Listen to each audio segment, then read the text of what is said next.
আজকে কল্যাণীতে এই যে আমাদের স্যান্ডি ভাই জোর করে মোমো খাওয়াবে আর নিয়ে আসলো। ওটা আমিও না, এই যে দিদির দোকানে। দিদির দোকানটা কোথায়? Central park. আচ্ছা, একদম এই যে সামনে মেড প্লাসের, এই যে মেড প্লাস আর মেড প্লাসের একদম সামনে এই যে দিদি। আর দুর্দান্ত মোমো, মোমোটা লোভে পড়ে খাওয়া হয়ে গেছে অলরেডি, আর এই 2 পিস বেঁচে আছে।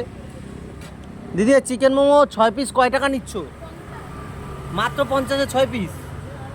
আচ্ছা, দুর্দান্ত মোমো। আর তার স্যুপ খেলে, এই শীতের মধ্যে যখন পড়বে শীতটা, তখন এই স্যুপ এক বাটি খেলে উঠতে বাধ্য। দুর্দান্ত লাগছে। আর সাথে যে গ্রিন চাটনিটা দিচ্ছে না, দুর্দান্ত। তো হেভি লাগলো। সবাইকে বলবো এখানে আসতে, মোমো খেয়ে যেতে, একবার টেস্ট করতে দিদির দোকানে। দুর্দান্ত বানাচ্ছে দিদি।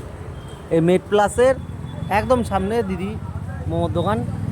সবাই আসো, যারা ভিডিও দেখতে হবে সবাই এই দোকানে অবশ্যই। আর এই মোমোর স্বাদ উপভোগ করতে হবে। তো চলো, দেখা হবে।